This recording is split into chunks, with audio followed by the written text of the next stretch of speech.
Friends, welcome back to my channel. ఈరోజు మీకు ఈ సీరియల్లో ఏం జరిగిందో తెలుసుకోవాలి అనుకుంటున్నారా? అయితే వెంటనే మనం సీరియల్లోకి వెళ్ళిపోదాం. ఇంకా మల్లిక కోసం బుజ్జి అలాగే లక్కీ ఇద్దరు కూడా మల్లికని తీసుకువెళ్ళిన ఆ అమ్మాయి వెంటే పడతారు. తను ఒక ప్లేస్లో ఆగి ఒక ఇంట్లో దాక్కుని ఉంటుంది. ఇంకా తనని పట్టుకుని మల్లికని అయితే ఎలా అయినా సరే కష్టపడి తెచ్చుకుంటారు.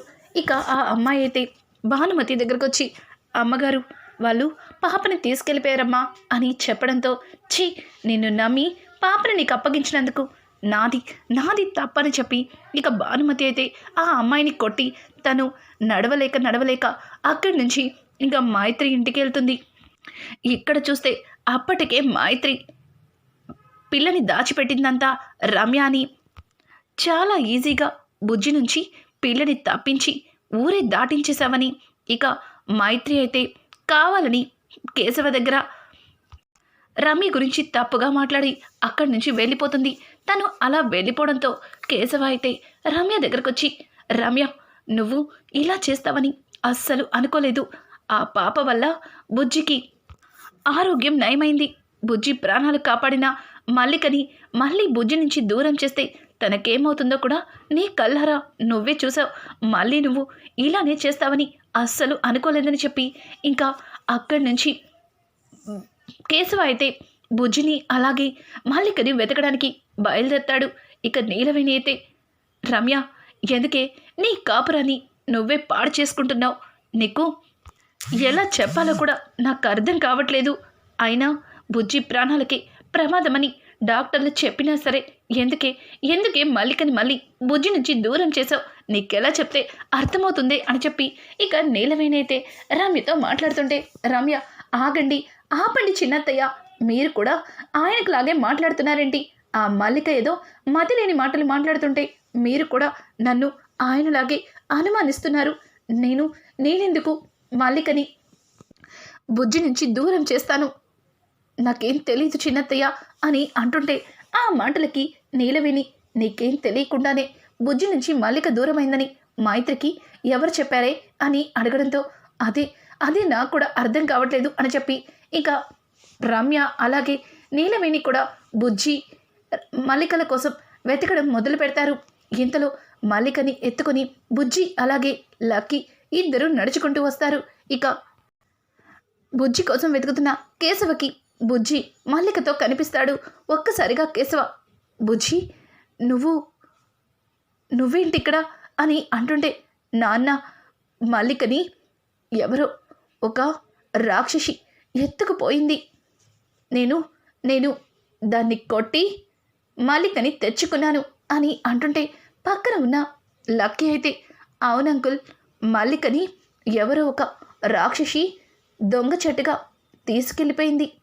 నేను బుజ్జి కలిసి దాన్ని బాగా కొట్టి మల్లికని తెచ్చేశాం అని చెప్పడంతో ఆ మాటలకి ఇంకా కేశవ అయితే బుజ్జిని గుండెలకి హత్తుకుంటాడు. రండి, నాతో రండి అని చెప్పి తన బైక్ మీద కూర్చోపెట్టుకుని అక్కడి నుంచి ఇంటికైతే వస్తారు.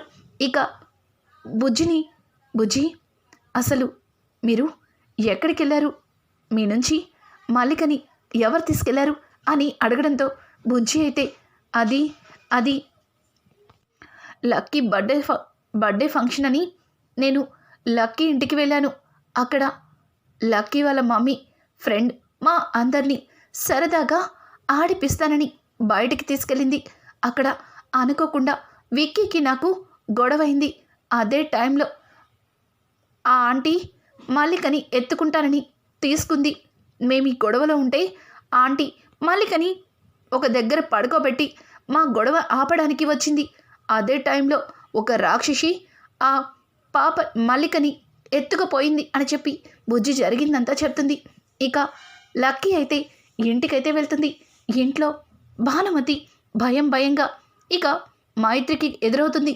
మైత్రి, భానుగారు, ఏంటి అంత టెన్షన్ పడుతున్నారు? మనం అనుకున్నట్టే మల్లికని ఊరు దాటించారా, లేకపోతే శాశ్వతంగా పైలోకాలకే పంపించారా అని చెప్పి మైత్రి అడుగుతుంటే మైత్రి మాటలకి ఇంకా భానుమతి అయితే, ఆ బుజ్జి ఉన్నంత వరకు మల్లికని మనమేం చెయ్యలేం. బుజ్జి తన ప్రాణాలు పలంగా పెట్టైన మల్లికని కాపాడుతున్నాడు. ఈరోజు వాడు చేసిన పనికి చూడండి నాకేం జరిగిందో.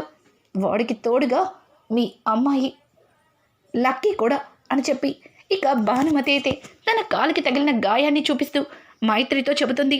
ఒక్కసారిగా గుమ్మం దగ్గర ఉన్న లక్కీ వాళ్ళిద్దరూ మాట్లాడుకున్న మాటలన్నింటినీ వినేస్తుంది. ఇక లక్కీ చాలా కోపంగా లోపలికి వెళ్ళి, అమ్మా నువ్వేనా బుజ్జిగడి చెల్లెల్ని ఈ ఆంటీతో ఎత్తుకెళ్ళేలా చేసింది? అసలు బుజ్జిగడి చెల్లెలు మల్లిక మీకేం చేసిందమ్మా? ఎందుకు ఎందుకు బుజ్జిని బాధ పెడుతున్నారు? నేను ఇప్పుడే వెళ్ళి బుజ్జి వాళ్ళ నాన్నకి చెప్తాను.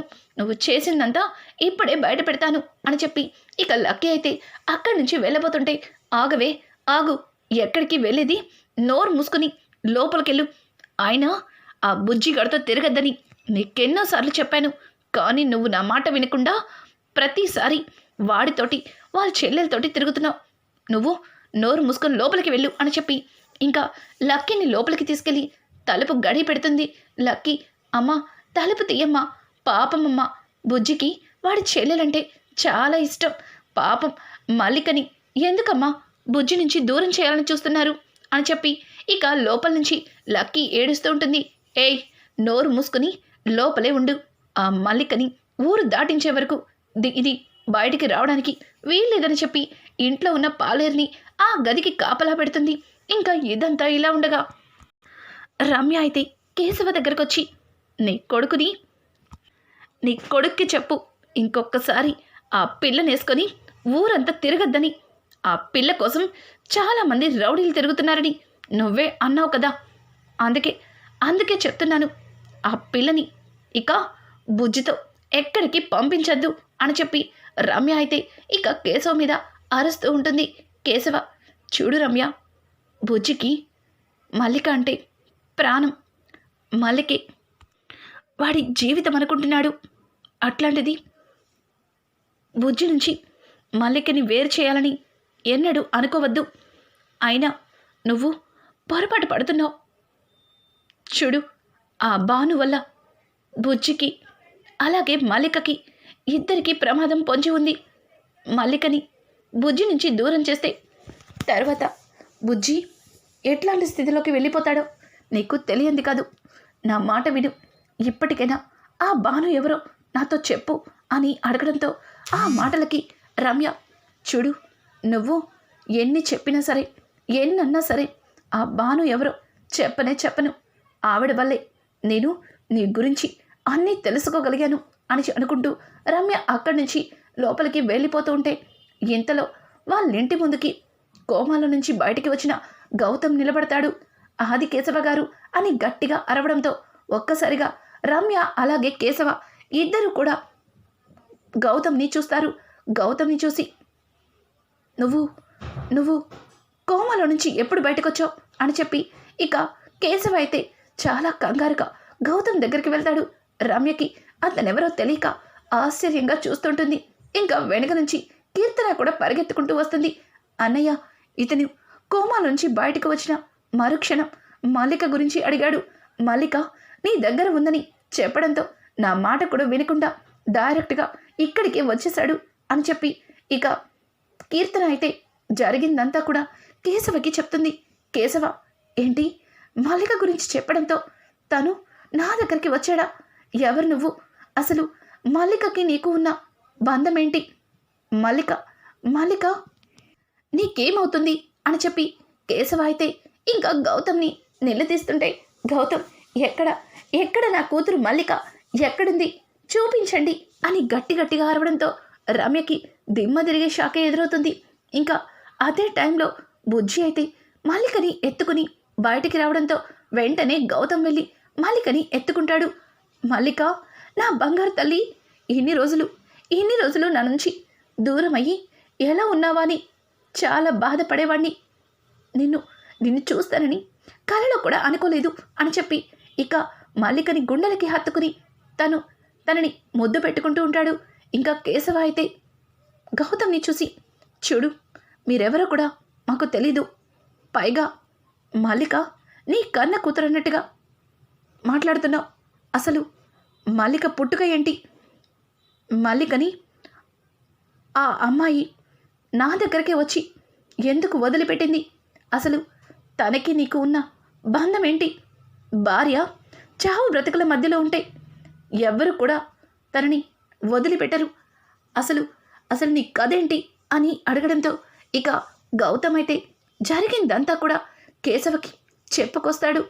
అలాగే భానుమతి వల్లే మల్లిక నేను దూరమయ్యామని, అలాగే మల్లిక స్థానంలో ఆరాధ్యని పెళ్లి చేసుకున్నానని, ఆరాధ్య మల్లికని తన కన్న తల్లిలాగా చూసుకుందని, ఆస్తి కోసం భానుమతి ఆరాధ్యని చంపేసింది, అలాగే ఆరాధ్య బిడ్డగా పెరుగుతున్న మల్లికని కూడా చంపాలని భానుమతి ఎదురు చూస్తుంది అని చెప్పి ఇంకా గౌతమ్ అయితే జరిగిందంతా చెప్పి నా కూతుర్ని నాకు ఇచ్చేయండి, నా కూతుర్ని నేను ప్రాణాలతో కాపాడుకుంటాను అని చెప్పి గౌతమ్ మాట్లాడుతుంటే ఒక్కసారిగా రమ్య అక్కడికక్కడే కుప్పకూలిపోతుంది.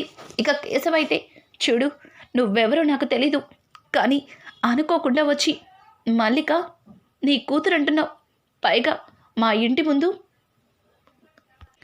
ప్రాణం విడిచిన ఆ అమ్మాయి నీ భార్య అని చెప్తున్నావు. ఇదంతా నమ్మాలంటే సాక్ష్యం ఏంటి అని అడగడంతో ఆ మాటలకి గౌతమ్ సాక్ష్యం ఏముంది? మల్లిక నా కన్న కూతురు, నా కూతుర్ని నాకు ఇచ్చేయండి. ఎన్ని రోజులు మల్లికకి దూరంగా ఉండి మల్లిక లాలన పాలన ఏమీ చూసుకోకలేకపోయాను, ప్లీజ్ నా కూతుర్ని నాకు ఇచ్చేయండి అని చెప్పి గౌతమ్ ఇక కేశవని బ్రతమలాడుతూ ఉంటే పక్కన ఉన్న కీర్తన, ఏమండి మీరు ఇలా ఎమోషనల్ అవ్వద్దు, ఇన్ని రోజులు మీరు కోమాలో ఉన్నారు, ఉన్నట్టుండి స్పృహలోకి వచ్చి ఇంత బాధపడుతున్నారు, ఇలా బాధపడితే తర్వాత మీరు మళ్ళీ కోమాలోకి వెళ్ళే అవకాశం ఉంది అని చెప్పి ఇక కీర్తన అయితే అతనికి ధైర్యం చెప్తూ ఉంటుంది. కానీ అతను మల్లికని ఇవ్వమని చాలా ప్రాధేయపడతాడు. ఇక అక్కడే ఉన్న కేశవ రమ్యతో, చూసావా రమ్య, ఎన్ని రోజులు నన్ను అనుమానించో, రచ్చబండలో నా పరువుని, నా గౌరవాన్ని నాశనం చేసావు, ఊర్లో తలెత్తుకోకుండా చేసావు. నీకు ముందు నుంచి చెప్తానే ఉన్నాను, నేను ఎలాంటి తప్పు చెయ్యలేదు, ఆ బిడ్డకి నాకు ఎట్లాంటి సంబంధం లేదు అని. ఏ జన్మ బంధమో, ఏ దేవుడు రాసిన రాతో ఈ పాప మన ఇంటికి చేరుకుంది, మన బుజ్జితో ఎనలేని బంధాన్ని ఏర్పరచుకుంది అని చెప్పి ఇక కేశవ అయితే జరిగిందంతా కూడా రమ్యకి చెప్పడంతో ఒక్కసారిగా రమ్య కేశవ మాటలు విని చాలా బాధపడుతుంది. కేశవ, నన్ను క్షమించమని అడగలేకపోతున్నాను, నేను చాలా పెద్ద తప్పు చేశాను. అయ్యో భగవంతుడా, నన్ను ప్రాణానికి ప్రాణంగా ప్రేమించే నా భర్తని చాలా అవమానించాను, తన మనసుని చాలా బాధ పెట్టాను. ఎన్ని రోజుల నుంచి నన్ను, నా కుటుంబాన్ని కాపాడడం కోసం ఆయన ఇంటి బయటే ఇట్లా టెంట్ వేసుకుని మా కోసం చాలా కష్టపడ్డారు అని చెప్పి రమ్య అయితే చాలా బాధపడుతుంది. ఇక కేశవ అయితే రమ్య దగ్గరకు వచ్చి, రమ్య, ఇప్పటికైనా నిజం తెలుసుకున్నావు, అది నాకు సంతోషం. చూడు, ఇక నుంచి మనందరం సంతోషంగా ఉండాలి అని చెప్పి ఇక కేశవ అయితే రమ్యతో మాట్లాడుతుంటాడు. అనుకోకుండా గౌతమ్ అయితే మళ్ళీ స్పృహ కోల్పోతాడు. ఇక వెంటనే కీర్తన అయితే ఏవండి అని చెప్పి అతన్ని పట్టుకుంటుంది. ఇంకా రమ్య అలాగే కేశవ ఇద్దరూ కలిసి కీర్తనని తనకి మళ్ళీ ఏమైంది అని అంటుంటే, చెప్పాను కదా అన్నయ్య, అతను ఎక్కువ ఎమోషనల్ అయితే మళ్ళీ ఆయన కోమాలోకి వెళ్ళే అవకాశం ఉందని. ఆయన మళ్ళీ కోమాలోకి వెళ్ళిపోయారు. ఈసారి తిరిగి మళ్ళీ కోమాలో నుంచి బయటికి వస్తారో లేరో కూడా చెప్పలేను అని చెప్పి కీర్తన అయితే ఇంకా గౌతమ్ గురించి చెప్తుంది. ఒక్కసారిగా రమ్య అలాగే కేశవ ఇద్దరు కూడా ఎలా అయినా అతను కోమాలో నుంచి బయటికి రావాలి, అతను వచ్చేలా నువ్వే చేయాలి అని చెప్పి కీర్తనకు చెప్పి ఇక కీర్తనతో కోమాలోకి వెళ్ళిన వ్యక్తిని ఇచ్చి పంపిస్తారు. ఇంకా ఇదంతా ఇలా ఉండగా కేశవ అయితే చెప్పు, ఇప్పటికైనా చెప్పు రమ్య, ఆ బాను ఎవరు? అసలు ఆ బాను ఎందుకు ఎందుకు మన రమ్యని మల్లికని చంపాలనుకుంది అని చెప్పి రమ్యని అడగడంతో రమ్య ఏమో బావా, నాకు కూడా తెలీదు. తను చాలాసార్లు మన ఇంటికి వచ్చింది, నువ్వు కూడా తనని చూసావు అని చెప్పడంతో ఇక కేశవ అయితే భానుమతి ఎవరో తెలుసుకుని భానుమతి తాట తీయడానికి ఏకంగా మైత్రి ఇంటికి వెళ్తాడు. ఇక మైత్రి అయితే మైత్రిని పట్టుకుని చెప్పు, భానుమతి ఎవరు, ఎక్కడ ఉంది? ఈరోజు నువ్వు భానుమతిని నా ముందు పెట్టకపోతే ఆ భానుమతి కాదు, నువ్వే నా చేతిలో చచ్చిపోతావని చెప్పి కేశవ అయితే ఇక మైత్రిని గట్టిగా నిలతేయడంతో మైత్రి భయపడుతూ చూడు కేశవ, నువ్వు ఇలా అరిచి నన్ను భయపెట్టాలనుకుంటున్నావేమో, నన్ను ఎవ్వరూ భయపెట్టలేరు, నన్ను నువ్వేమీ చేయలేవు, నాకు భానుమతి ఎవరో తెలీదు అని చెప్పి ఇంకా మైత్రి అంటూ ఉంటే లోపల నుంచి లక్కీ తలుపులు తెరుచుకుని అక్కడి నుంచి తప్పించుకుని బయటికి వచ్చి కేశవతో అంకుల్ అంకుల్ మా అమ్మ మైత్రి స్నేహితురాలు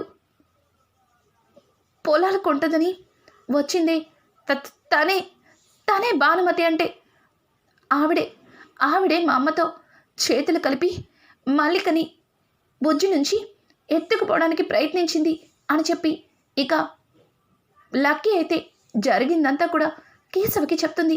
ఒక్కసారిగా కేశవ మైత్రి గొంతు పట్టుకుని చూడు మైత్రి, ఆడదానివని నిన్ను వదిలేద్దామనుకున్నాను, కానీ నువ్వు వెనుక నుంచి ఇన్ని కుట్రలు చేస్తావా? చూడు, ఇప్పుడు కనుక నువ్వు భానుమతిని బయటికి తీసుకురాకపోతే నిన్ను నుంచిన చోటే పాతేస్తాను అని అనడంతో ఇక మైత్రి అయితే తెస్తాను, తనని నేను తీసుకొస్తాను అని చెప్పి లోపలికి వెళ్ళి భానుమతిని బలవంతంగా చెయ్యి పట్టుకొని ఇంకా కేశవ ముందుకి లాక్కొస్తుంది. కేశవ ఇంకా భానుమతిని ఏ రకంగా ప్రశ్నిస్తాడు? కేశవ నుంచి భానుమతి ఎలా తప్పించుకోబోతుంది? ఇట్లాంటి లేటెస్ట్ ఎపిసోడ్స్ మీకు మరిన్ని కావాలి అనుకుంటే మా ఛానల్ని సబ్స్క్రైబ్ చేసుకోవడం మాత్రం మర్చిపోకండి. Thanks for watching friends, welcome back.